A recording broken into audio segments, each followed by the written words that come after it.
Good evening students. இன்றைக்கி நம்ம பார்க்க போகிற டாபிக் வந்து இம்யூன் ரெஸ்பான்சஸ் பற்றி பார்க்கலாம். So what is a immune response அப்படின்னு சொல்லி பார்த்தீங்கன்னாக்க,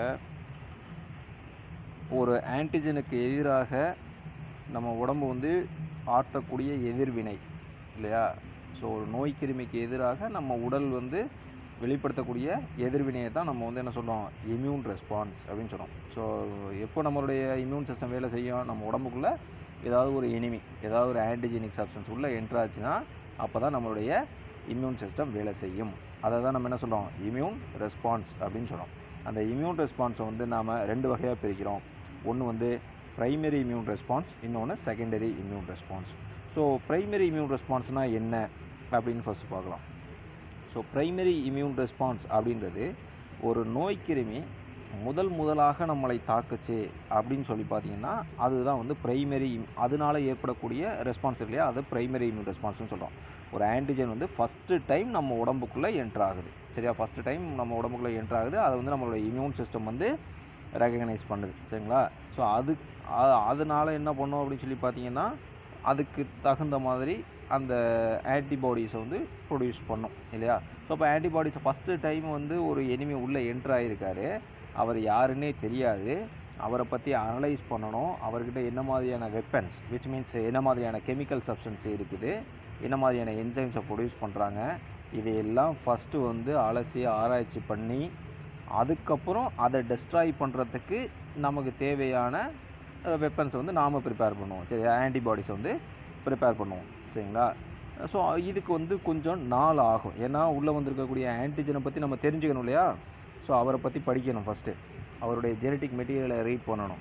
ஸோ அதெல்லாம் பண்ணுறதுக்கு கொஞ்சம் நாள் ஆகும், சரிங்களா? ஸோ அதனால் இந்த ப்ரைமரி இம்யூன் ரெஸ்பான்ஸ் அப்படின்றது ஏற்படுவதற்கு it takes a little time, சரியா? ஸோ அதனால் இந்த ப்ரைமரி இம்யூன் ரெஸ்பான்ஸ்ன்றது பார்த்தீங்க அப்படின்னு சொன்னாக்க கொஞ்சம் ஸ்லோவாக தான் இருக்கும், சரியா?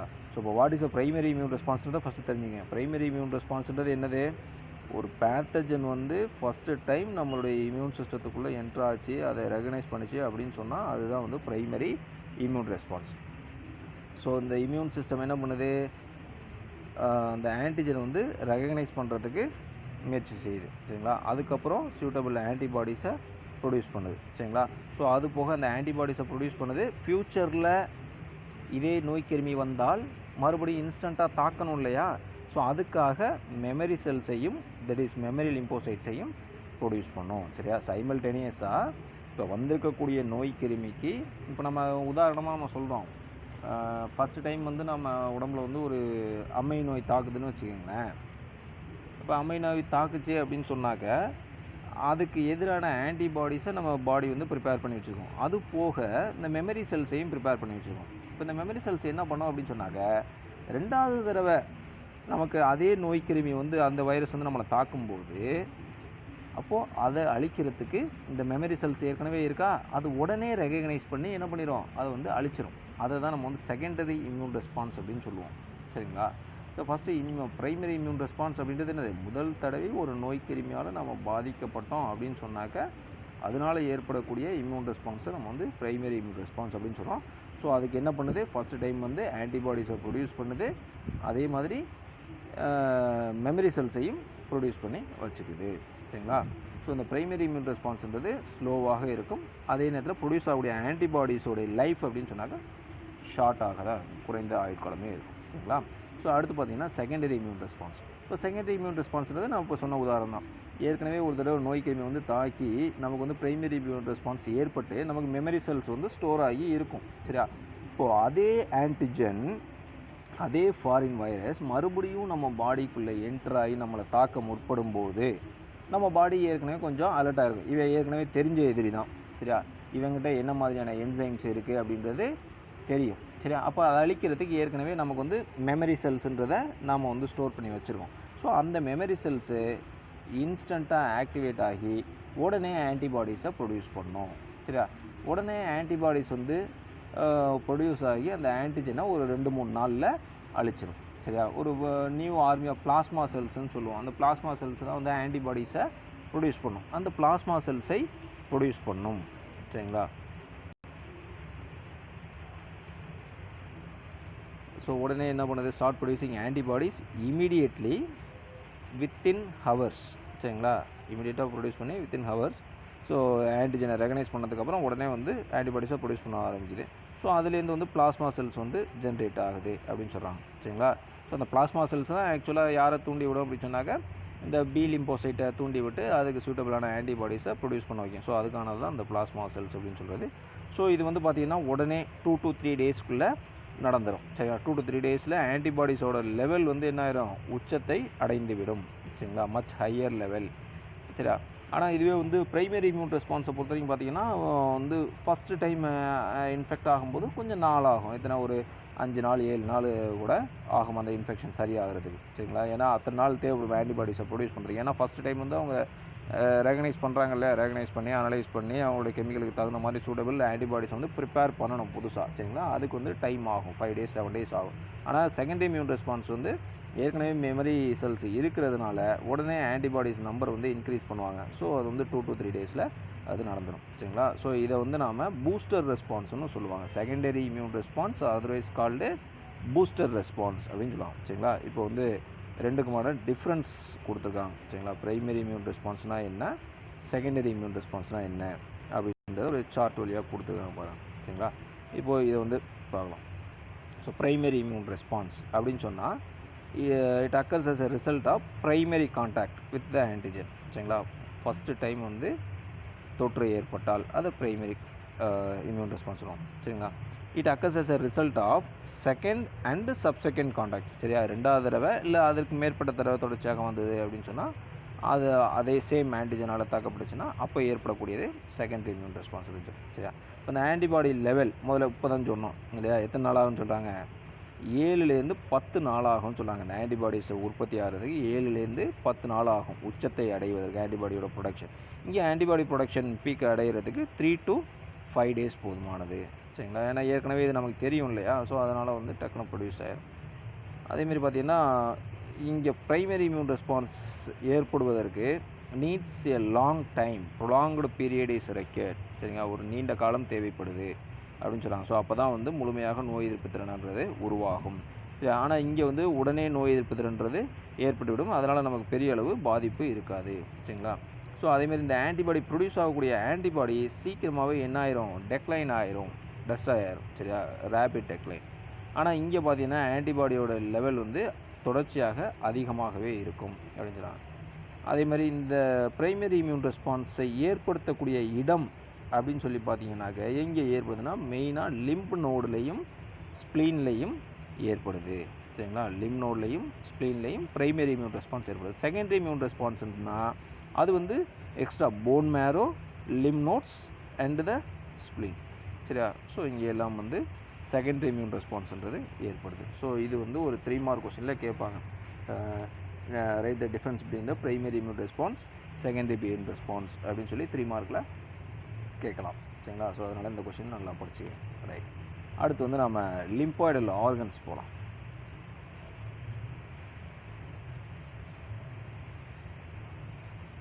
இப்போ லிம்பாய்டல் ஆர்கன்ஸ் அப்படின்னா என்ன அப்படின்னு சொல்லி பார்த்தீங்கன்னாக்க, இப்போ நமக்கு வந்து இந்த லிம்பாட்டிக் செல்ஸ் நம்மளுடைய இம்யூன் சிஸ்டத்தை பொறுத்த வரைக்கும் various structurally and functionally different organs and tissues are present அப்படின்னு சொல்கிறாங்க. சரிங்களா, அதை தான் நம்ம வந்து லிம்பாய்டல் ஆர்கன்ஸ் அப்படின்னு சொல்கிறோம். அதாவது நம்மளுடைய நோய் எதிர்ப்பு மண்டலம் இருக்கு இல்லையா, ஸோ இம்யூன் சிஸ்டம். ஸோ அதில் வந்து செவரல் ஆர்கன்ஸ் அண்ட் டிஷ்யூஸ் நம்ம உடம்பு பூரா பரவி காணப்படுது. சரிங்களா, ஸோ அதில் ஒரு சில ஆர்கன் வந்து அந்த நோய் எதிர்ப்பு சக்தியை வழங்கக்கூடிய செல்களை உற்பத்தி செய்யக்கூடிய இடமாக, அதை முதிர்ச்சி அடைய செய்யக்கூடிய இடமாக, அதை அதிக அளவில் உற்பத்தி செய்யக்கூடிய இடமாக செயல்படக்கூடிய உறுப்புகள் இருக்கு இல்லையா, அவங்கள தான் நம்ம என்ன சொல்லுவோம், லிம்பாய்டல் ஆர்கன்ஸ் அப்படின்னு சொல்லுவோம். சரிங்களா, இப்போ உதாரணத்துக்கு நமக்கு வந்து இப்போ நம்ம இம்யூன் சிஸ்டமில் மெயினாக சொல்லக்கூடிய செல் என்னது, லிம்போசைட்டிக் செல். சரியா, இப்போ இந்த லிம்போசைட்டிக் செல் வந்து எங்கேருந்து உற்பத்தி ஆகணும், ஒரு குறிப்பிட்ட உடல் பாகம் உறுப்பு, சரியா, ஒரு ஆர்கன்லேருந்து தான் உருவாகணும். அப்படி அந்த உருவாகக்கூடிய ஆர்கன் இருக்கு இல்லையா, அந்த லிம்போசைட்டிக் செல் உருவாகக்கூடிய இடம் அதே மாதிரி முதிர்ச்சி அடையக்கூடிய இடம், அதே மாதிரி அதிக அளவில் அது உற்பத்தி ஆகக்கூடிய இடம். சரியா? ப்ரொலிஃபரேட் ஆகுது. அதாவது எங்கே வந்து தங்கி அதை அழிக்குது அப்படின்றது இருக்கு இல்லையா? ஃபஸ்ட்டு ஏன்னா ஒரு சில இடத்துங்களில் பார்த்தீங்கன்னா இந்த லிம்போசைட்டிக் செல் வந்து ஒரு ஆர்கனில் உருவாகும், வேறு ஒரு ஆர்கனில் போய் அது முதிர்ச்சி அடையும், வேறு ஒரு இடத்துல போய் அது தங்கி இருக்கும். சரிங்களா? இப்போ உதாரணத்துக்கு பார்த்தீங்கன்னா இந்த டி லிம்போசைட்டு சொல்கிறோம் இல்லையா, இது வந்து எங்கே உற்பத்தி ஆகும்னு சொன்னாக்க போன் மேரோவில் உற்பத்தி ஆகும். ஆனால் அங்கேயே முதிர்ச்சி அடையாது. எங்கே போய் மெச்சூரிட்டி அடையும் அப்படின்னு சொல்லி பார்த்தீங்கன்னா தைமஸ் கிளாண்டில் போய் மெச்சூரிட்டி அடையும். அப்புறம் அது எங்கே வந்து தங்கி இருக்கும் அப்படின்னு சொல்லி பார்த்தோன்னா லிம்பு நோடில் வந்து தங்கி இருக்கும். எதுக்காக அப்படின்னு சொல்லி பார்த்தா இந்த ஆன்டிஜென்ஸை அழிக்கிறதுக்காக. இந்த மாதிரி வந்து ஒரு இடத்துல ப்ரொடியூஸ் ஆகி இன்னொரு இடத்துல மெச்சூர் ஆகி இன்னொரு இடத்துல ப்ரொலிஃபரேட் ஆகும். சரிங்களா? ஸோ இதெல்லாம் நடக்கக்கூடிய ஆர்கன்ஸ் இருக்குது இல்லையா? ஸோ இப்போ என்னென்ன ஆர்கன் சொன்னோம்? ஃபஸ்ட்டு ஆரிஜின் அப்படின்னு சொன்னாக்க போன் மேரோ, அடுத்து மெச்சுரேஷன் எங்கே நடக்குது? ஸ்ப்ளீனு, அடுத்து ப்ரொலிஃபரேஷன் எங்கே நடக்குது? Lymph node. அப்போ இதெல்லாம் தான் யார்? Lymphoidal organs. சரிங்களா? ஸோ இதுதான் நம்ம வந்து லிம்பாய்டல் ஆர்கன்ஸ் சொல்கிறோம். அப்போ வந்து லிம்பாய்டல் ஆர்கன்ஸ் வந்து நாம் வந்து அதோடைய ஃபங்க்ஷன் பேசிஸில் வந்து நாம் ரெண்டாக கிளாஸிஃபை பண்ணுறாங்க. Primary lymphoidal organs, secondary lymphoidal organs அப்படின்னு சொல்கிறாங்க. சரிங்களா? ஸோ இங்கே பார்த்தீங்கன்னாக்க இந்த பிக்சர்லேயே உங்களுக்கு தெரியும், தைமஸ் கிளாண்டும் போன் மேரோவும் வந்து ப்ரைமரி லிம்பாய்டல் ஆர்கன்ஸ். அதேமாதிரி லிம் நோடு, ஸ்ப்ளீனு, பேஸ் பேச்சஸ்ஸு இதெல்லாம் வந்து நம்ம என்ன சொல்கிறாங்க? செகண்டரி லிம்பாய்டல் ஆர்கன்ஸ் அப்படின்னு சொல்கிறாங்க. ஸோ இன்னும் ஃபர்தராக படிக்கலாம். சரிங்களா? ஸோ இப்போ ப்ரைமரி ஆர்கன்ஸ், செகண்டரி லிம்பாய்டல் ஆர்கன்ஸ்னால் என்ன அப்படின்றத பார்க்கலாம். சரிங்களா? இப்போது அதை எப்படி வச்சு பிரிக்கிறோம்? Based on their functions. அது எப்படி செயல்படுது அப்படின்ற ரீதியில் வந்து நாம் இதை கிளாஸிஃபை பண்ணுறாங்க. ஒன்று வந்து பார்த்தீங்க அப்படின்னு சொன்னாக்க primary R central lymphoidal organs அப்படின்னு சொல்லுவாங்க. ப்ரைமரி அல்லது சென்ட்ரல் லிம்பாய்டல் ஆர்கன்ஸ். இன்னொன்று வந்து secondary or peripheral lymphoidal organs சொல்லுவாங்க. இந்த ப்ரைமரி லிம்பாய்டல் ஆர்கன்ஸ் அப்படின்றது இந்த லிம்போசைட் உருவாகிறதுக்கும் அது வந்து முதிர்ச்சி அடைகிறதுக்கும் இடம் கொடுக்கக்கூடிய ஆர்கன்ஸ் இருக்கு இல்லையா? இப்போ நம்ம முதல்ல சொன்னோம், உருவாகக்கூடிய இடம் போன் மேரோ, முதிர்ச்சி அடையக்கூடிய இடம் ஸ்ப்ளீன். சரிங்களா? ஸோ அப்போது தைமஸ். அப்போது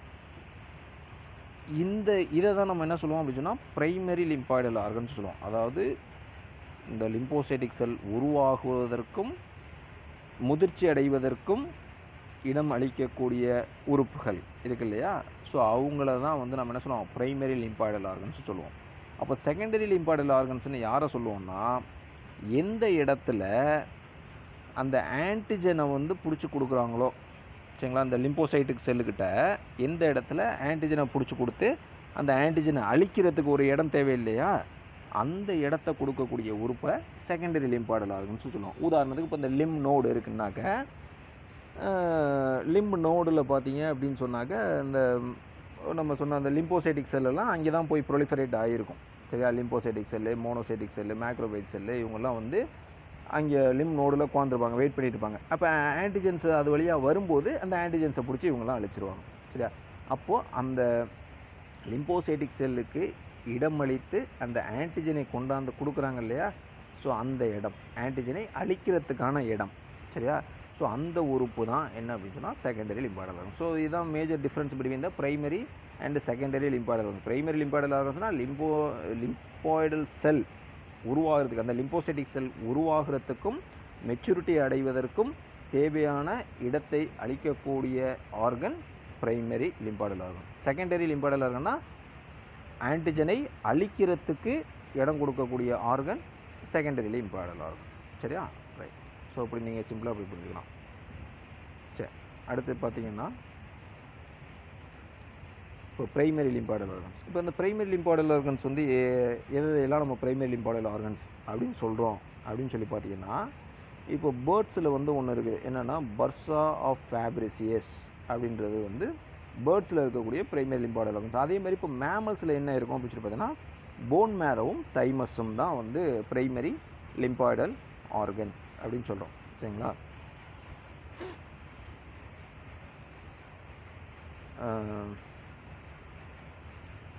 சரி, இதை வந்து நம்ம ப்ரைமரி லிம்பாய்டல் ஆர்கன்ஸ் அப்படின்னு சொல்கிறோம்.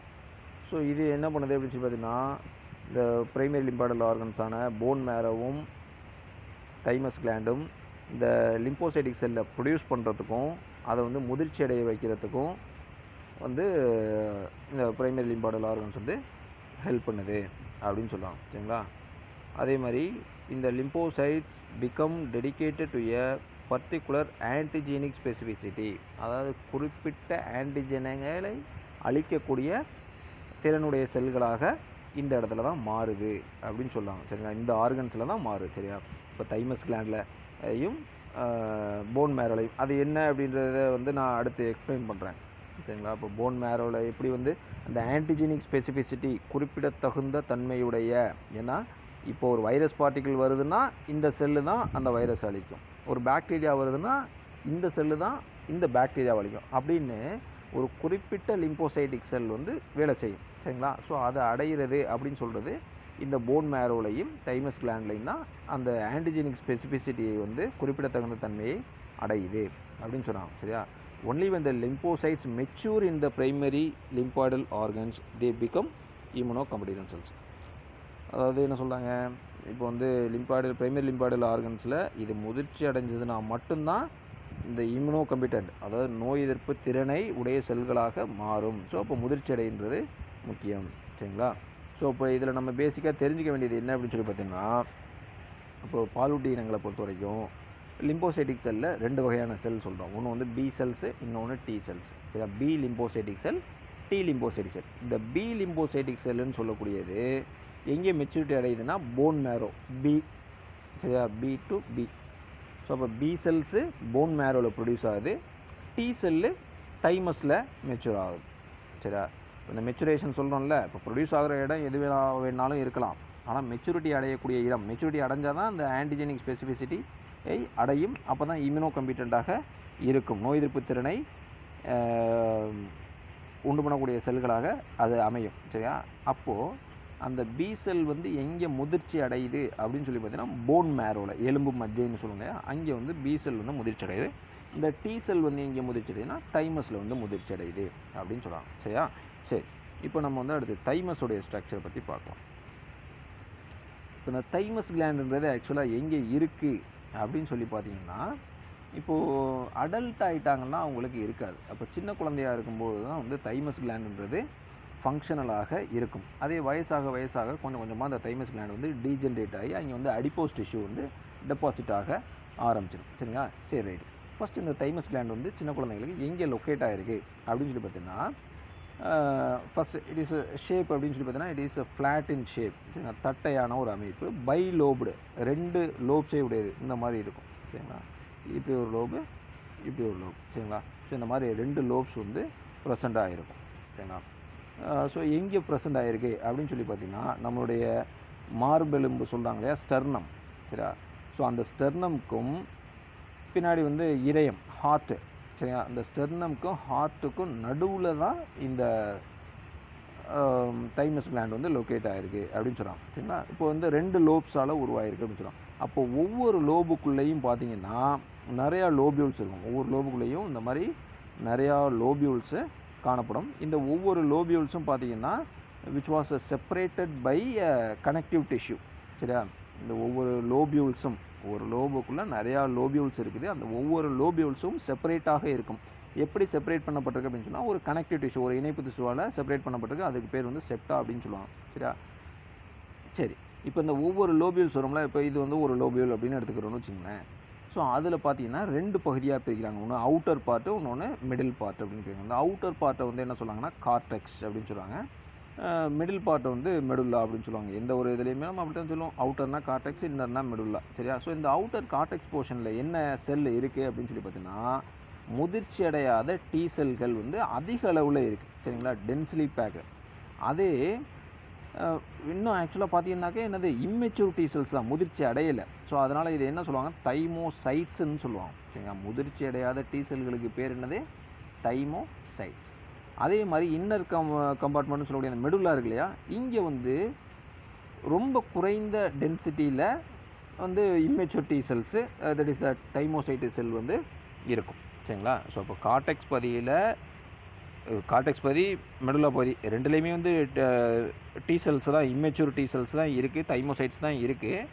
ஆனால் கார்டெக்ஸ் பகுதியில் அதிகமாகவும் மெடுல்லா பகுதியில் ரொம்ப குறைந்த அளவுலையும் இது T செல்ஸ் வந்து இருக்குது அப்படின்னு சொல்கிறாங்க. சரியா?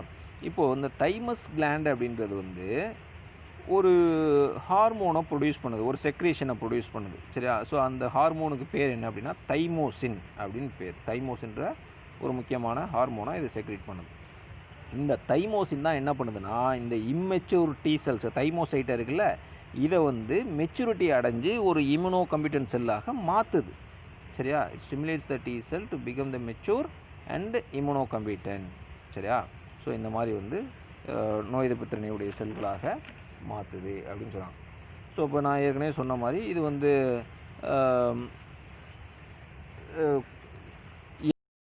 கொஞ்சம் கொஞ்சமாக என்ன ஆக ஆரம்பிச்சிடும் அப்படின்னு சொல்லி பார்த்தீங்கன்னாக்கா இந்த 12 to 13 இயர்ஸ் ஆஃப் ஏஜ் அப்படின்னு வரும்போது ஆட்டோமேட்டிக்காக அந்த தைமஸ் கிளாண்ட் வந்து டீஜென்ரேட் ஆக ஆரம்பிச்சிடும். ஏட்ரோஃபீட், அதாவது நான் ஃபங்க்ஷனலாக மாறிவிடும். அதே மாதிரி பார்த்தீங்க அப்படின்னு சொன்னால் அந்த இடத்துல அதுக்கு பதிலாக என்ன ஆயிரும், அடிப்போஸ் டிஷ்யூ வந்து அக்குமுலேட் ஆயிடும். சரியா?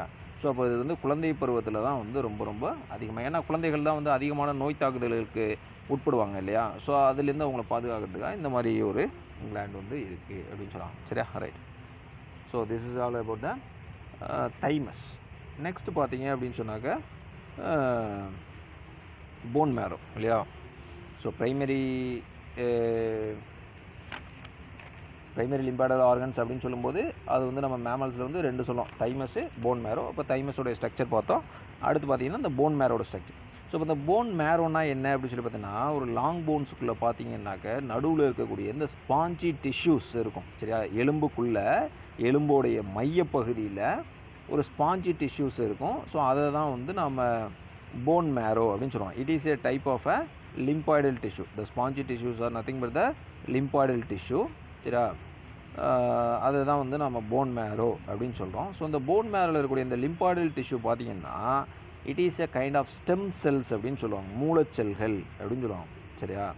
So it is also known as haematopoietic cells அப்படின்னு சொல்லுவாங்க. அப்போ நார்மலாக நம்ம சின்ன கிளாஸில் படிச்சிருப்போம் என்னன்னாக்க இந்த RBC cell, WBC cell, platelet cell இதெல்லாம் எங்கேருந்து உற்பத்தி ஆகுது அப்படின்னு சொல்லி பார்த்தீங்கன்னா ஃப்ரம் த போன் மேரோ அப்படின்னு சொல்லி நம்ம படிச்சிருப்போம்.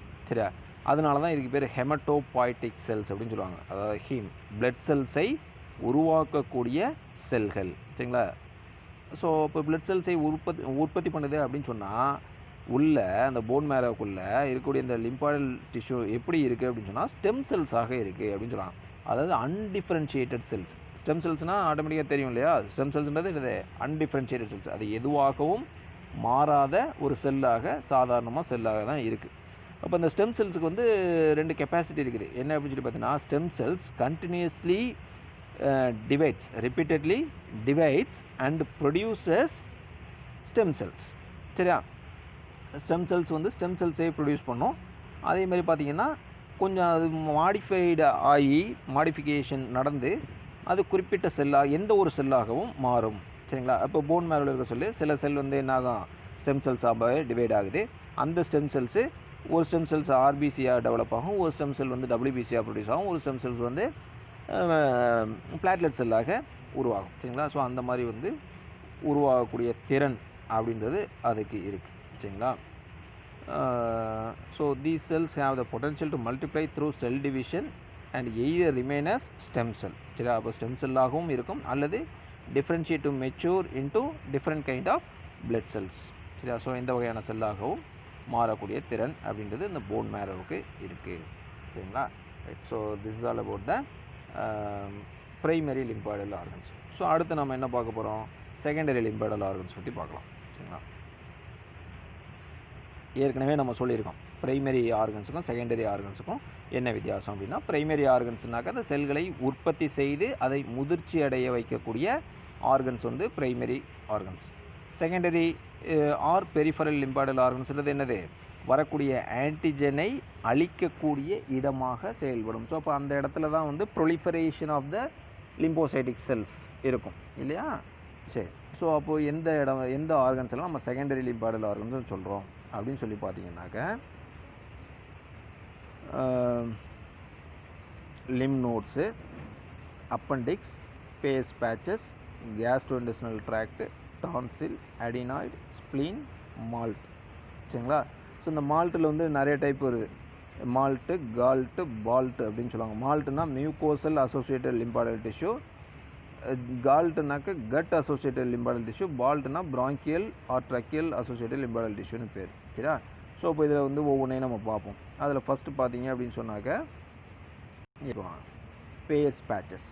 இந்த பேஸ் பேச்சஸ் வந்து எங்கே இருக்கும் அப்படின்னு சொல்லி பார்த்தீங்கன்னா நம்மளோட இண்டஸ்ட்ரினல் லைனிங்கில் இருக்குது. இந்த இண்டஸ்ட்ரினல் லைனிங்கில் இருக்கக்கூடிய ஒரு திக்கண்ட் டிஷ்யூ தான் வந்து பேஸ் பேச்சஸ்ன்னு சொல்லுவாங்க. இது எங்கே இருக்கும் அப்படின்னு சொல்லி பார்த்தீங்கன்னா இந்த Peyer's patches are located in the mucosal lining. சரியா? நம்மளுடைய இண்டஸ்ட்ரியில் பார்த்தீங்கன்னா இந்த இன்னர் மோஸ்ட் லைனிங்கு பேர் என்ன சொல்லுவாங்க அப்படின்னு சொன்னால் மியூக்கஸ் லைனிங் சொல்லுவாங்க. அந்த மியூக்கஸ் லைனிங்கில் இருக்கக்கூடிய பேஸ் பேச்சஸ் தான் வந்து இந்த லிம்போசைட்டிக் செல்ஸை ப்ரொடியூஸ் பண்ணுது. சரியா? அப்படின்னு சொல்லுவாங்க. சரியா? வெரைட்டி ஆஃப் செல்ஸ் வந்து ப்ரொடியூஸ் பண்ணுது. என்னென்ன அப்படின்னு சொல்லி பார்த்தீங்கன்னா macrophage. Not only it produces the lymphocytic cell but also it produces monocytic cell like macrophages. சரியா? மேக்ரோபேஜ் செல்லையும் ப்ரொடியூஸ் பண்ணுது, டென்ட்ரிட்டிக் செல்ஸையும் ப்ரொடியூஸ் பண்ணுது, டி செல்ஸ் அண்டு பி செல்ஸையும் இது பேஸ் பேச்சஸ்ன்றதை ப்ரொடியூஸ் பண்ணுது. சரிங்களா? அதேமாதிரி டான்சில்னு ஒன்று இருக்குது. இந்த டான்சில் எங்கே இருக்கும் அப்படின்னு சொல்லி பார்த்தீங்கன்னா நம்மளுடைய தொண்டை பகுதியில் இருக்கும். இந்த தொண்டை பகுதியில் உணவு விழுங்கக்கூடிய பகுதி இருக்கு இல்லையா, இந்த நாசோஃபேரிங்ஸ்னு சொல்லுவோம். ஸோ அந்த இடத்துல இருக்கக்கூடிய லிம்பாய்டல் மாஸை தான் நம்ம வந்து டான்சில் அப்படின்னு சொல்லுவோம். It is a pair of soft tissue located at the back of the throat. தொண்டை பகுதியில், இது தொண்டையோட பின்பகுதியில் அமைஞ்சிருக்கு அப்படின்னு சொல்லுவாங்க. சரியா? ஸோ இது வந்து நம்ம உணவில் வரக்கூடிய இன்ஃபெக்ஷன்ஸை வந்து தடுத்து நிப்பாட்டும். சரிங்களா? பாக்டீரியாவே வைரஸை வந்து தடுத்து நிப்பாட்டக்கூடியது. சரியா? நெக்ஸ்ட் பார்த்திங்கன்னா ஸ்ப்ளீன், மண்ணீரல் அப்படின்னு சொல்லுவாங்க தமிழில். ஸோ இது பார்த்திங்கன்னா நம்மளுடைய அப்டாமினல் கேவிட்டியில் அப்பர் பார்ட்டில் வந்து இருக்கக்கூடிய ஒன் ஆஃப் த ஆர்கன் தான் வந்து ஸ்ப்ளீன். அதாவது டயஃப்ராகம்க்கு கீழேயே இருக்கும். சரியா? ஸோ இது வந்து ஒரு செகண்டரி லிம்பாய்டல் ஆர்கனாக செயல்படுது அப்படின்னு சொல்லுவாங்க. ஸோ இந்த ஸ்ப்ளீனில் பார்த்தீங்கன்னா பி செல்ஸு, டி செல்ஸ் எல்லாம் இருக்குது. ஸோ அந்த பி செல்ஸ் வந்து என்ன பண்ணும், ஹியூமரல் இம்யூனிட்டியை கொடுக்கும். டி செல்ஸ் வந்து செல் மீடியேட்டட் இம்யூனிட்டியை கொடுக்குது அப்படின்னு சொல்லலாம். அடுத்து பார்த்திங்கன்னா இந்த அடினாய்ட்ஸ். இந்த அடினாய்ட்ஸ் பார்த்திங்கன்னா அது கிட்டத்தட்ட தைமஸ் மாதிரி தான். இந்த அடினாய்ட்ஸ் எங்கே இருக்கும் அப்படின்னு சொல்லி பார்த்தீங்கன்னா நம்மளுடைய நாஸ்ட்ரில் ஓப்பன் ஆகுது பார்த்திங்களா, அதாவது இது வெளியில் இல்லாமல் இன்டர்னல் நாஸ்ட்ரில் அப்படின்னு சொல்லுவோம். அந்த இன்டர்னல் நாஸ்ட்ரில் வந்து எங்கே ஓப்பன் ஆகும் அப்படின்னு சொல்லி பார்த்தீங்கன்னா அந்த நாசோஃபேரிங்ஸ் ரீஜன்ட்டை ஓப்பன் ஆகும். அதாவது at the back of the soft palate. நீங்கள் வாயோடைய கூரை பகுதி ரூஃப் இருக்கு இல்லையா, அது என்ன சொல்லுவோம், பேலட்டுன்னு சொல்லுவோம். முன்னாடி பார்த்தீங்கன்னா ஹார்டு பேலட் இருக்கும். மேலே கை வச்சு குத்தி பார்த்தீங்கன்னா தெரியும் ஹார்டாக இருக்கும், அது ஹார்ட் பேலட். அது அப்படியே கொஞ்சம் பின்னாடி போய் நோக்கி போனீங்கன்னாக்கா அது கொஞ்சம் சாஃப்டாக மசில்ஸ் நிறைந்த பகுதியாக இருக்கும். அது வந்து சாஃப்ட் பேலட்னு சொல்லுவோம். அந்த சாஃப்ட் பேலட்டுக்கு பின்னாடி அந்த நாசி துவாரம் வந்து ஓப்பன் ஆகும். அதை இன்டர்னல் நாஸ்ன்னு சொல்லுவோம். ஸோ அந்த இடத்துல இருக்கிறது தான் நம்ம வந்து என்ன சொல்லுவாங்க, அடினாய்ட்ஸ் அப்படின்னு சொல்லுவாங்க. இந்த அடினாய்ட்ஸ் வந்து ஆன்டிபாடிஸை ப்ரொடியூஸ் பண்ணி வந்து உள்ளே வரக்கூடிய இன்ஃபெக்ஷன்ஸை, அதாவது மூச்சு மூலமாக வரக்கூடிய இன்ஃபெக்ஷன்ஸை வந்து தடுத்து நிப்பாட்டும் அப்படின்னு சொல்லுவாங்க. இது ஆனால் காலப்போக்கில் என்ன ஆகும் அப்படின்னு சொல்லி பார்த்தீங்கன்னா கொஞ்சம் கொஞ்சமாக சுருங்கிடும். ஸோ வயசாகும்போது அது டோட்டலாக டிஸப்பியர் ஆகிடும் அப்படின்னு சொல்கிறாங்க. சரிங்களா? இது வந்து அடினாய்ட்ஸை பற்றி. அடுத்தது பார்த்தீங்க அப்படின்னு சொன்னாக்க மியூகோசா அசோசியேட்டட் லிம்பாய்டல் டிஷ்யூ அப்படின்னு சொல்கிறோம். மியூகோசா அசோசியேட்டட் லிம்பாய்டல் டிஷ்யூ, அதை தான் வந்து நம்ம என்ன சொல்கிறோம், மால்ட் அப்படின்னு சொல்கிறோம். ஸோ இதில் பார்த்தீங்க அப்படின்னு சொன்னாக்க இது வந்து ஒரு லிம்பாய்டல் டிஷ்யூ தான். இது எங்கே இருக்குது அப்படின்னு சொல்லி பார்த்தீங்கன்னா மியூகோசல் லைனிங். டோட்டலாகவே நம்ம பார்த்திங்கன்னா நம்ம பாடியில் எங்கெல்லாம் மியூகோசல் லைனிங் இருக்கோ, இப்போ உதாரணத்துக்கு நம்ம கட்டில் வந்து மியூகோசல் லைனிங் இருக்கும், பிரான்ச்சியல் டியூப்ஸில் வந்து மியூகோசல் லைனிங் இருக்கும். சரிங்களா? ஸோ இந்த அலிமெண்ட்ரி கனாலில் இருக்குது. ஸோ இதை எல்லாம் தான் நம்ம வந்து அந்த மியூகோசல் லேயரில் இருக்கக்கூடிய அந்த லிம்பாய்டல் டிஷ்யூவை தான் நம்ம என்ன சொல்கிறோம், மியூகோசா அசோசியேட்டட் லிம்பாய்டல் டிஷ்யூ அப்படின்னு சொல்கிறோம். இந்த mucosal layer, the inner most layer mucosal layer இல்லையா, ஸோ அதில் இருக்கக்கூடிய இந்த லிம்பாய்டல் டிஷ்யூ மால்ட் அப்படின்னு சொல்கிறாங்க. சரிங்களா? ஸோ இது பார்த்தீங்க அப்படின்னு சொன்னால் alimentary canal, respiratory tract, urinogenital tract. சரிங்களா? ஸோ இங்கே எல்லாம் வந்து இருக்குது அப்படின்னு சொல்கிறாங்க. ஸோ இது ஃபுல்லாகவே பார்த்தீங்கன்னா லிம்போசைட்டிக் செல்ஸ் வந்து நிரம்பி இருக்கும். டி செல்ஸாக இருக்கும், பி செல்ஸாக இருக்கும், பிளாஸ்மா செல்ஸாக இருக்கும், மேக்ரோஃபேஜ் செல்ஸாக இருக்கும். சரிங்களா? எல்லாமே பார்த்தீங்க அப்படின்னு சொன்னால் எதுக்காக, இந்த உள்ளே வரக்கூடிய நம்ம உணவு மூலமாக இல்லை மூச்சுக்குழல் மூலமாக வரக்கூடிய இந்த இன்ஃபெக்ஷன்ஸை அழிக்கிறதுக்காக தான் இருக்குது அப்படின்னு சொன்னாங்க. ஸோ அதில் ஒரு பகுதி தான் என்ன அப்படின்னு சொன்னாக்க இந்த கால்ட் அண்டு பால்ட் அப்படின்னு சொன்னோம். இந்த கால்ட்ன்றது என்ன, கட் அசோசியேட்டட் லிம்பாய்டல் டிஷ்யூ. முதல்ல சொன்ன இல்லையா, it is a branch of a mucosal associated lymphoidal tissue. சரிங்களா? இப்போ கட்டில் இருக்கக்கூடிய மியூகோசல் லேயர் அங்கே இருந்துச்சுன்னா அதை கால்ட் அப்படின்னு சொல்லுவாங்க. சரியா? ஸோ இப்போது கட்டுக்கு வரக்கூடிய இன்ஃபெக்ஷன்ஸை இது தடுத்து நிப்பாடும். அதேமாதிரி பால்ட் அப்படின்னு சொன்னாக்க இது வந்து பிரான்ச்சஸ். சரிங்களா? அதாவது மூச்சுக்குழல் இருக்கு இல்லையா? ஸோ அதில் இருக்கக்கூடிய லிம்பாடல் டிஷ்யூ. சரிங்களா? ஸோ அங்கே வந்துச்சு அப்படின்னு சொன்னாக்க அது வந்து தடுத்து நிப்பாட்டிடும். சரிங்களா? So that's all. நெக்ஸ்ட்டு பார்த்தீங்கன்னா இந்த செகண்டரி லிம்பாடல் ஆர்கனில் நம்ம முக்கியமாக படிக்க வேண்டிய ஒரு ஆர்கன் அப்படின்னு சொன்னால் லிம் நோடு. சரிங்களா? ஸோ அந்த லிம் நோடு வந்து எப்படி இருக்குது, இதுதான் வந்து லிம் நோடு. சரிங்களா? இதுதான் அதோடைய அமைப்பு. ஸோ இப்போ லிம் நோடு அப்படின்னு பார்த்துட்டிங்கனாக்கா it is a small bean shaped structure அப்படின்னு சொல்கிறாங்க. சரிங்களா? ஒரு அவரை விதை வடிவத்தில் இருக்கக்கூடிய சிறிய பீன் ஷேப்டு ஸ்ட்ரக்சர் தான் லிம் நோடு அப்படின்னு சொல்கிறாங்க. இது ஒரு இம்யூன் சிஸ்டமில் ஒரு முக்கியமான பகுதி. சரிங்களா? ஸோ இதுதான் வந்து ஒரு ஆன்டிஜனை முதல்ல தாக்கக்கூடிய பாடிக்குள்ளே வரக்கூடிய ஆன்டிஜனை முதல்ல தாக்கக்கூடியது யார் அப்படின்னு சொன்னாக்க இந்த லிம் நோடு தான் அப்படின்னு சொல்கிறாங்க. சரிங்களா? செல் இடைவெளிகளுக்குள்ளே வரக்கூடிய ஆன்டிஜென்ஸை அழிக்கக்கூடிய தாக்கக்கூடிய முதல் நபர் அப்படின்னு சொன்னால் இந்த லிம் நோடு தான் அப்படின்னு சொன்னாங்க. சரிங்களா? ஸோ இப்போ இந்த லிம் நோடு அப்படின்னு சொன்னால் என்ன அப்படின்னு சொல்லி பார்த்தீங்கன்னா ஃபஸ்ட்டு வந்து அதுக்கு நம்ம லிம்பாட்டிக் வெசலை பற்றி தெரிஞ்சுக்கணும். சரிங்களா? இப்போ நமக்கு பிளட் வெசல் தெரியும். பிளட் வெசல் வந்து நம்ம உடம்பு பூரா வந்து ட்ராவல் ஆகுது அப்படின்றது தெரியும். அந்த பிளட் வெசலுக்கு பக்கத்தில் பார்த்தீங்கன்னாக்க அதோட பிளட் வெசலுக்கு பேரலாகவே ஒரு வெசல்ஸ் வந்து ட்ராவல் ஆகும். அதுதான் வந்து என்ன சொல்கிறாங்க, லிம்பாட்டிக் வெசல் அப்படின்னு சொல்கிறாங்க. இந்த பிளட்டு என்ன ஆகும் அப்படின்னு சொல்லி பார்த்தீங்கன்னா ஃபில்டர் ஆகி அதுலேருந்து வரக்கூடிய சப்ஸ்டன்ஸை தான் நம்ம என்ன சொல்லுவோம் அப்படின்னா லிம்ப் அப்படின்னு சொல்லுவோம். சரிங்களா? இப்போ இது வந்து என்னது பிளட் வெசல் அப்படின்னு சொன்னாக்க இந்த பிளட் வெசலுக்கு பக்கத்துலேயே ஒரு வெசல் இருக்கும். இதை தான் லிம்பாட்டிக் வெசல் அப்படின்னு சொல்லுவோம். சரியா? இப்போ இந்த பிளட் என்ன பண்ணோம் அப்படின்னு சொன்னாக்க இதுக்குள்ளே வந்து இந்த லிம்பாட்டிக் வெசலில் வந்து நிறைய கேப்ஸ் இருக்கும். இந்த மாதிரி கேப்ஸ் இருக்கும். இந்த கேப்ஸ் வழியாக என்ன ஆகும் அப்படின்னு சொல்லி பார்த்தீங்கன்னாக்க என்னடாது இந்த கேப் வழியாக பிளட் வந்து என்ன ஆகும் அப்படின்னு சொல்லி பார்த்தீங்கன்னாக்க ட்ராவல் ஆகும்.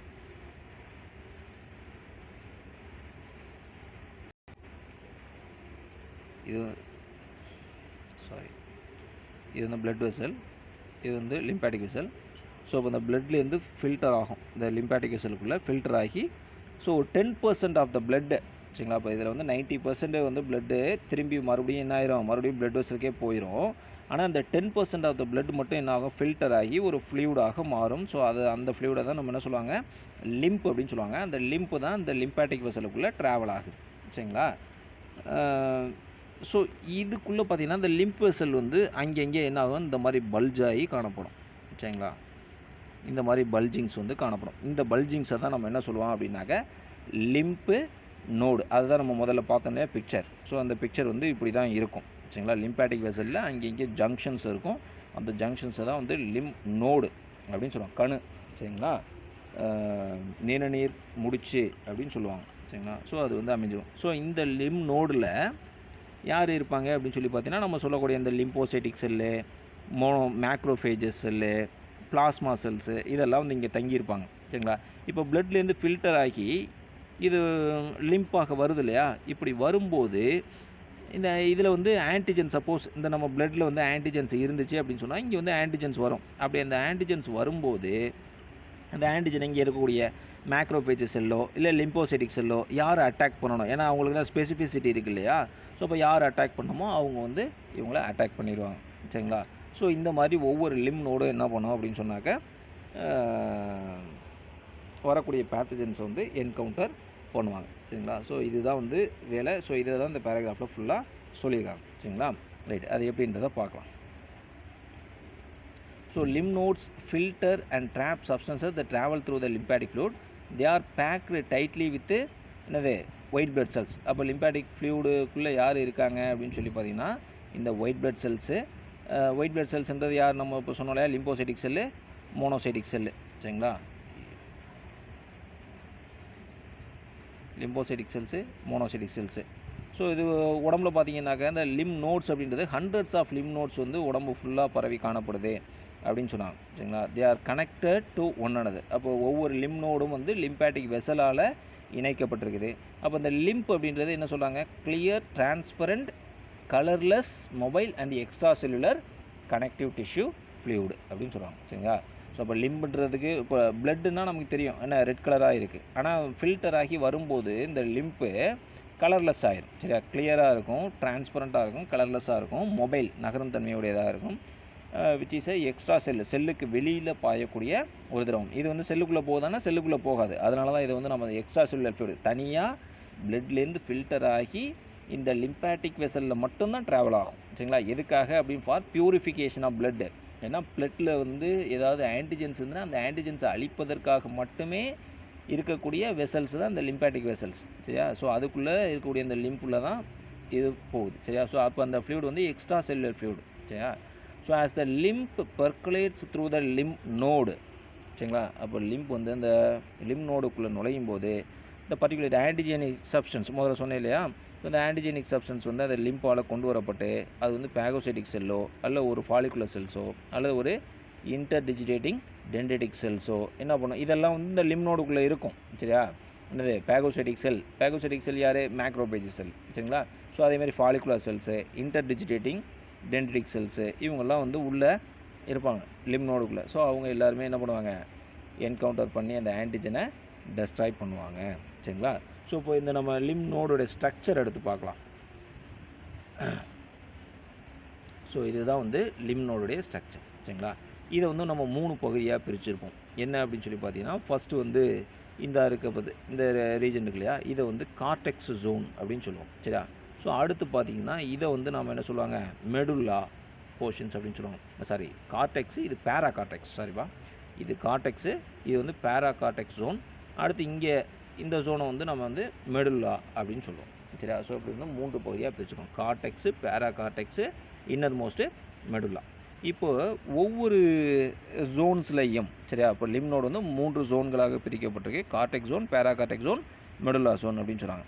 இதில் இந்த அவுட்டர் மோஸ்ட் லேயரு இருக்கு இல்லையா, ஸோ அதை வந்து என்ன சொல்லுவாங்க, கார்டெக்ஸ் அப்படின்னு சொல்லுவோம். இப்போ இந்த கார்டெக்ஸ் லேயரில் என்ன மாதிரியான செல்கள் இருக்குது அப்படின்னு சொல்லி பார்த்தீங்கன்னா, லிம்போசைட்டிக் செல்லில் பி லிம்போசைட்ஸ் ப்ரெசென்ட் ஆயிருக்கு. என்ன lymphocyte, B lymphocyte is present in the cortex region. சரியா, B lymphocyte, macrophage cell, follicular dendritic cell இவங்கெல்லாம் கார்டெக்ஸ் ஜோனில் இருக்காங்க. அதே பேரா கார்டெக்ஸ் ஜோனில் பார்த்தீங்கன்னு வச்சுக்கோங்களேன், ஸோ அந்த பிக்சர் நீங்கள் இமேஜின் பண்ணிக்கோங்க, அடுத்து இங்கே பார்த்துக்கோங்க. ஸோ புரியும், B lymphocytes, macrophage cell and follicular dendritic cells. சரியா, ஸோ இதெல்லாம் இங்கே இருக்குது கார்டெக்ஸ் ஜோனில். அப்போ பேரா கார்டெக்ஸ் ஜோனில் என்ன இருக்குது அப்படின்னு சொல்லி பார்த்தீங்கன்னா, which is present beneath the cortex. So அங்கே யார் அதிகமாக இருக்காங்க, டி லிம்போசைட்ஸு, இன்டர்டிஜிட்டேட்டிங் செல்ஸ். சரிங்களா, அப்போ இந்த இன்னர் மோஸ்ட் லேயர் 3வது சொன்னோம் இல்லையா, அது என்னது, மெடுல்லா அப்படின்னு சொன்னோம். ஸோ அங்கே மெடுல்லாவில் யார் காணப்படுவாங்க அப்படின்னு சொன்னால் பிளாஸ்மா செல்ஸ் வந்து இருப்பாங்க. சரிங்களா, அதேமாதிரி வந்து குறைந்தளவு லிம்போசைட்டிக் செல்ஸ். சரிங்களா, குறைந்தளவு லிம்போசைட்டிக் செல்லும் அதில் அதிகமாக யார் இருப்பாங்க அப்படின்னு சொன்னால் இந்த பிளாஸ்மா செல்ஸும் இருப்பாங்க. சரிங்களா, அந்த பிளாஸ்மா செல்ஸ்ன்றது என்னது, ஆன்டிபாடிஸை ப்ரொடியூஸ் பண்ணக்கூடிய செல்கள், அதுதான் வந்து பிளாஸ்மா செல்ஸ் அப்படின்னு சொல்லுவோம். சரியா, விச் செக்ரேட் ஆன்டிபாடி மாலிகுல்ஸ். சரியா, ஸோ இப்போது இந்த லிம்ப் நோடு இருக்குது அப்படின்னு சொன்னாக்க, இதான் ஒரு லிம்ப் நோடுன்னு வச்சுங்க. ஸோ இந்த மாதிரி நிறையா ஜங்ஷன்ஸ் இருக்கும். இந்த ஒவ்வொரு பகுதி வழியாகவும், இது வழியாகவும், இந்த டக்ட் வழியாகவும், இந்த டக்ட் வழியாகவும், இந்த டக்ட் வழியாகவும் என்ன உள்ளே வந்து லிம்ப் ஃப்ளூயிட் வந்து உள்ளே என்ட்ராகும். அப்போது லிம்ப் ஃப்ளூயிட் என்ட்ராகும்போது ஒவ்வொரு ஜோன்ஸையும் கிராஸ் பண்ணி தான் வரணும். அப்படி ஒவ்வொரு ஜோன்ஸை கிராஸ் பண்ணி வரும்போது it have enough time and enough space. சரிங்களா, ஸோ அப்போது உள்ளே வரக்கூடிய இந்த ஆன்டிஜன் இருந்ததுன்னா டி லிம்போசைட் அட்டாக் பண்ணுமா, டி லிம்போசைட்டு, இன்டர்டிஜிட்டேட்டிங் செல்ஸை, இன்டர்டிஜிட்டேட்டிங் டென்ட்ரிட்டிக் செல்ஸ் அட்டாக் பண்ணுமா, அது போய் அட்டாக் பண்ணும். சரியா, இல்லை வந்து வேறு பி லிம்போசைட் அட்டாக் பண்ணணுமா, பி லிம்போசைட் அட்டாக் பண்ணும். ஸோ இப்போ எந்த செல்ஸ் அட்டாக் பண்ணணுமோ அந்த செல்ஸ் வந்து அட்டாக் பண்ணும். சரியா, அட்டாக் பண்ணி உள்ளே இருக்கக்கூடிய ஆன்டிஜென்ஸை அழிச்சிடும். சரிங்களா, ஸோ இப்போ அந்த லிம்ப் வழியாக வரக்கூடிய ஆன்டிஜென்ஸ் எல்லாமே டெஸ்ட் ஆகிடும். ஃபைனலாக எல்லா அந்த ஃபில்டரிங் ப்ராசஸ் முடிஞ்சதுக்கப்புறம் கடைசியாக அந்த வெளியில் வருது இல்லையா, இது வழியாக தான் காமன் டக்ட், இது வழியாக தான் இந்த லிம்பாட்டிக் ஃப்ளூயிட் வந்து மறுபடியும் வெளியில் வரும். சரிங்களா, அப்படி வரும்போது அந்த லிம்ப் இருக்கு இல்லையா, அதில் பார்த்தீங்கன்னாக்க நியூமரஸ் ஆன்டிபாடிஸ் வந்து இருக்கும். சரிங்களா, யார் இந்த பிளாஸ்மா செல்ஸ் ப்ரொடியூஸ் பண்ணியிருப்பாங்களே அந்த ஆன்டிபாடிஸ் வந்து அதில் ப்ரெசண்ட் ஆகிருக்கும். சரிங்களா, ஸோ இங்கே சொல்லுவாங்க பாருங்கள், as the lymph enters it slowly percolates through the cortex, paracortex and medulla, giving sufficient chance for the phagocytic cells. சரியா, அப்போ நிறையா வந்து phagocytic செல்ஸுக்கு அந்த வாய்ப்புகள் இருக்குது. phagocytic செல்ஸுக்கும் dendritic செல்ஸுக்கும் சரியா இதுக்கு அந்த ஆன்டிஜனை அளிக்கிறது. சரிங்களா, the lymph leaving nodes carries enriched antibodies. So அப்போ வெளியேறக்கூடிய இந்த லிம்பில் என்ன இருக்கும், நிறைய ஆன்டிபாடிஸ் இருக்கும். ஏன்னா அந்த ஆன்டிபாடிஸை ப்ரொடியூஸ் பண்ணது இந்த மிடில் பிளாஸ்மா செல்ஸ் இருக்கு இல்லையா, அந்த ஆன்டிஜென்ஸுக்கு எதிராக ப்ரொடியூஸ் பண்ணுவாங்க. அது சில நேரங்களில் பார்த்தீங்க அப்படின்னு சொன்னாக்க இந்த லிம் நோட்ஸ் வந்து ஒரு ஸ்வெல்லிங், ஒரு வீக்கத்தை வந்து ஏற்படுத்தியிருக்கும் அப்படின்னு சொல்லுவாங்க. லிம் நோடு வந்து நிணநீர் முடிச்சு வந்து வீக்கம் அடைஞ்சிருக்கும். சரிங்களா, அதுதான் நம்ம தமிழில் வந்து நெறி கட்டுதல் அப்படின்னு சொல்லுவாங்க. நெறி கட்டி இருக்குது அப்படின்னு சொல்லுவாங்க தமிழில். ஸோ நம்மளுடைய கழுத்து பகுதியில் இல்லை தாவாய் பகுதியில் அல்லது வந்து ஆம்பிட்டு ரீஜனில், ஆம்பிட்டுன்னா கைக்கு அடியில், ஸோ அக்குள் பகுதின்னு சொல்கிறோம் இல்லையா அங்கே, அல்லது வந்து கிராயின் ரீஜன் தொடைப்பகுதியில். ஸோ இங்கே எல்லாம் பார்த்தீங்கன்னா இந்த நிணநீர் வந்து வீக்கம் அடைஞ்சிருக்கும். ஏன் வீக்கம் அடைஞ்சிருக்கு அப்படின்னு சொல்லி பார்த்தீங்கன்னா, அப்போ வந்து இம்யூன் ரெஸ்பான்ஸ் ஏற்படுது. உள்ளே நம்ம உடம்புக்குள்ள வந்து பேத்தஜன் என்ட்ராயிருக்கு. ஸோ அதை ஃபைட் பண்ணுறதுக்காக இந்த லிம்பாட்டிக் வெசல் வந்து என்ன, இந்த லிம் நோடு வந்து என்ன செய்யுது, வேலை செய்யுது. அப்போ லிம் நோடு வேலை செய்யுதுன்னா அந்த லிம் நோடில் தான் நிறையா இந்த macrophage cell, lymphocyte cell, dendritic cells இதெல்லாம் வந்து அக்குமுலேட் ஆகிறதுக்கு நிறையா இடம் வேணும். அப்போ என்ன ஆகும் அப்படின்னு சொன்னால் அந்த ஸ்பேஸ் வந்து அதிகமாகும். அப்போ ஸ்பேஸ் அதிகமாகும் போது இந்த நம்பர் ஆஃப் மோனோசைட்டிக் செல்ஸ் வந்து இன்க்ரீஸ் ஆகும். ஸோ அப்போ பேத்தஜென்ஸை இது அட்டாக் பண்ணும். ஸோ அதனால தான் அந்த வீக்கம் அப்படின்றது ஏற்படுது. சரிங்களா, ஸோ அதுதான் இங்கே சொல்கிறாங்க. Sometimes visible swellings of the lymph nodes occurs due to active immune response and increased concentration of lymphocytes. அப்போ லிம்போசைட்டோட எண்ணிக்கை அதிகரிக்கும். So the swollen limbs may signal an infection. சரியா, அப்போ வீங்கிருக்கக்கூடிய லிம் நோடு அப்படின்னா என்ன அர்த்தம், நமக்கு உடம்புல இன்ஃபெக்ஷன் இருக்குது அப்படின்னு அர்த்தம். சரியா, ஸோ இப்போ இந்த லிம் நோட்ஸ் வந்து எங்கெல்லாம் அதிகமாக காணப்படுது அப்படின்னு சொல்லி பார்த்தீங்கன்னா அது நான் இப்போ சொன்னது தான். நெக்கு, சரியா, கழுத்து பகுதியில், அண்டர் த சின் தாவாய்க்கு கீழே, ஆம்பிட்ஸில், கிராயின் ரீஜனில் இங்கெல்லாம் வந்து அதிகமாக இது இருக்குது அப்படின்னு சொல்கிறாங்க. சரிங்களா, ரைட். ஸோ நம்மளுடைய நெக்ஸ்ட் கிளாஸில் வந்து இம்யூன் சிஸ்டம் செல்ஸ் பற்றி அடுத்த கிளாஸில் நம்ம பார்க்கலாம். சரிங்களா, ஸோ இந்த கிளாஸில் நம்ம இது வரைக்கும் பார்த்தது அப்படின்னு சொல்லி பார்த்தீங்கன்னா immune response, primary immune response, secondary immune response. Primary immune ரெஸ்பான்ஸ்னால் என்ன, செகண்டரி இம்யூன் ரெஸ்பான்ஸ்னால் என்ன அப்படின்றத பார்த்தோம். அடுத்து லிம்பாய்டல் ஆர்கன்ஸு. அந்த லிம்பாய்டல் ஆர்கன்ஸில் வந்து ப்ரைமரி லிம்பாய்டல் ஆர்கன்ஸ்னால் யார், செகண்டரி லிம்பாய்டல் ஆர்கன்ஸ்னால் யார், ஸோ அவங்களுடைய ஃபங்க்ஷன் என்ன அப்படின்றதெல்லாம் பற்றி பார்த்தோம். அப்புறம் ஒரு primary lymphoidal organ structure, thymus, phone மேரோ பார்த்தோம். அடுத்து செகண்டரி லிம்பாய்டல் ஆர்கனுடைய ஸ்ட்ரக்சரான லிம் நோடு பற்றி டீட்டெயிலாக பார்த்துக்கோம். ஸோ நம்மளுடைய அடுத்த கிளாஸில் வந்து இம்யூன் சிஸ்டம் செல்ஸ், ஸோ அதை பற்றி நாம் அடுத்த கிளாஸில் டிஸ்கஸ் பண்ணலாம். Okay, thank you.